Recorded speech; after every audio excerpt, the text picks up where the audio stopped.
Hey, I'm John Crestani. I've made millions of dollars on the internet, and in this video, I'm going to walk you through how to create sales funnels websites and show you step by step kind of how I've used funnels in my business to lead customers through a coherent journey I've marketed lots of businesses, and each one is different. So stay tuned, strap in, and get ready for the wildest ride of your entire life.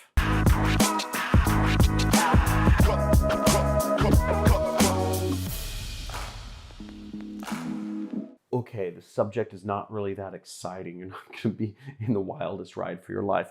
But if you come over with me, understanding how sales funnels work and understanding how to lead customers or prospects on a coherent journey from beginning to end has just totally revolutionized my ability to be a marketer and make money from the internet. You know, my business model is I do affiliate marketing, which means I market other people's products and earn a commission if I sell some of their stuff.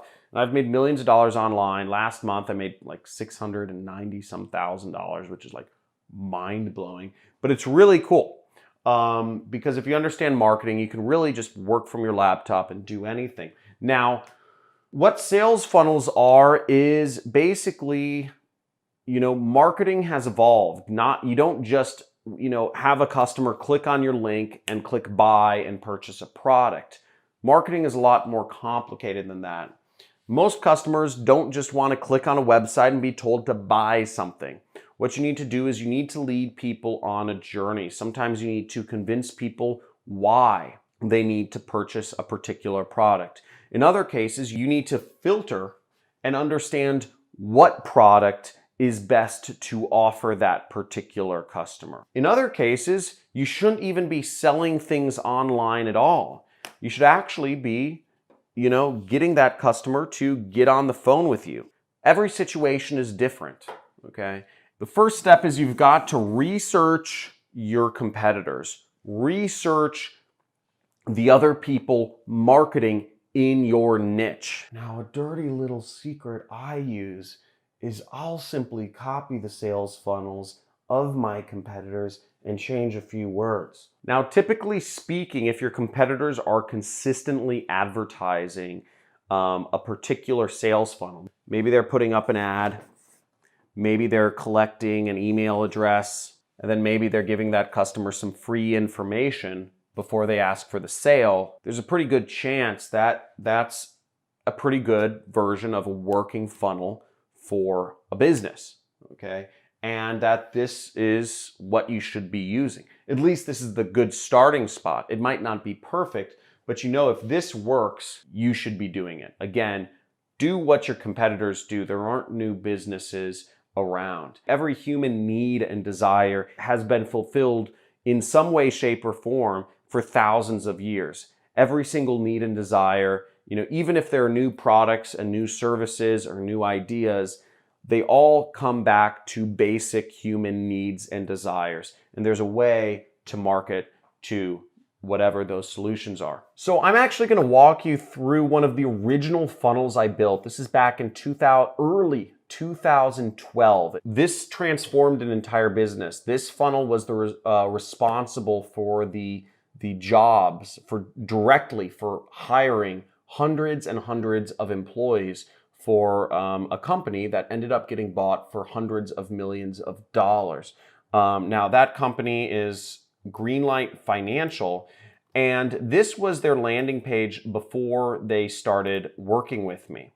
Okay, at the time I was working for an ad agency, so they weren't actually my client, but I was the only person working on their account. Now, as you see here, they, their logo was in the upper right, and they said, refinance now before rates rise.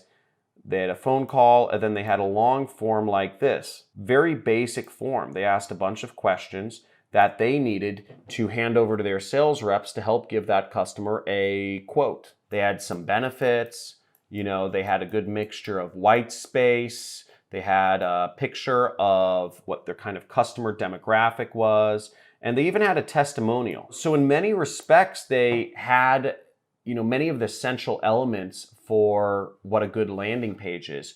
But the problem was that their competitors were all using what I called multi-part forms. And I did analysis of what their competitors were using, and I said, hey, let's do something similar. Now, what we moved to was creating a 3-step form, such as this. This was the form we built. We just streamlined everything, and we kept things very basic. Get your personalized rate quote. And we led people through what I call a filtering process, where people are committing more and more information. In sales, this is called a yes ladder.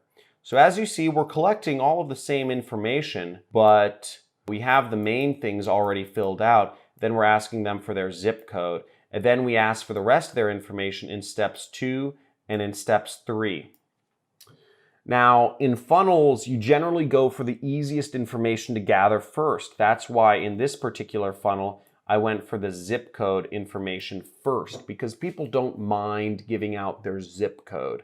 The zip code is just a very easy piece of information. It's anonymous. Nobody minds giving it away. But as people progressed from step 1 to step 2, and then from step 2 to step 3, there are increasing amounts of commitment. Each click of the mouse somebody makes, they are more and more willing to give more personal information, because in their mind, they're more vested in the actual funnel. They've spent more time. They've by clicking, it's like an investment. This is one of the reasons why 86% of Facebook users never click the audio button on Facebook ads, on Facebook videos. Because if you click that button on a Facebook video, it's like you're committing to watch the whole video, right? Or it's like you're committing to the video in some way, shape, or form. So a lot of people just watch that video on silent because they don't want to commit to that video. A click is a commitment. And, I use that to my advantage here. So I asked for little pieces of information, which made people more likely to give me their name, phone number, and email address at the end. And as you'll see, the second step, it was just an easy step. All they had to do was really click continue. And then the third step was asking them for their information, name, email, phone number, cell phone, and address.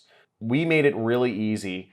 And this form, if you look above, let me actually bring up the raw data. My version of the website ended up converting leads 55% better. So that means for the same amount of money, I was getting the company 55% more leads from their spend. So that means if they were spending $100 to get 2 people contacting them, they were now getting 3 people contacting them. So their business grew exponentially, and what happened was they actually started, over time, we split tested that page to make it work even better.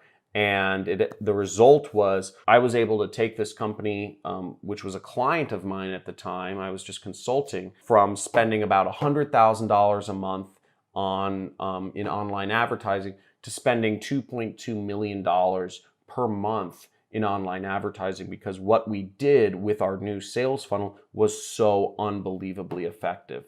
And the entire reason that this campaign worked so well was because we implemented these new landing pages, okay, this new funnel. So that's the power of funnels. If you have a better marketing funnel, you're gonna make more money, okay, plain and simple. Look at what your competitors are doing and copy their marketing funnels. You don't need to copy word for word, but copy the layout, copy the flow. Is your competitor using a survey or questionnaire to filter people?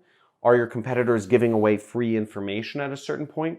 Are your competitors giving away a free demo or a quote or an audit? That's how you build sales funnels. You don't need to make it too complicated. Check what your competitors are doing and try to do something similar. You can there are all sorts of fancy trainings out there that will tell you way more complicated ways to do things, way more complicated ways to figure out what the best flow is or what the best funnel is for your business.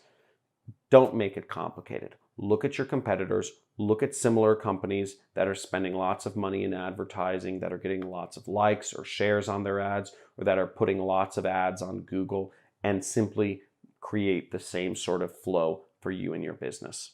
Now, I hope this was helpful. If this was helpful for you, if you would like to learn more about marketing funnels, let me know specifically what you'd like to learn more about in the comments below. I'd like to hear from you. If you have any questions or if you disagree with anything that I'm saying here, let me know in the comments below. I'd love to argue with you. I'd love to debate you. I know marketing pretty well, and I just love debating people. I've been getting bored recently. I want to debate more people. Also, if you're looking to learn more about internet marketing and affiliate marketing, make sure to subscribe to my channel and hit that notification bell. You'll get a free course. It'll be available on my YouTube channel homepage, which is 10 videos of how to do affiliate marketing. And you can learn how to do that step by step and see how I make money and see how lots of others around the world are creating their own internet businesses. Talk to you soon. Hopefully you enjoyed this. Go out there, make some freaking money, and have some fun.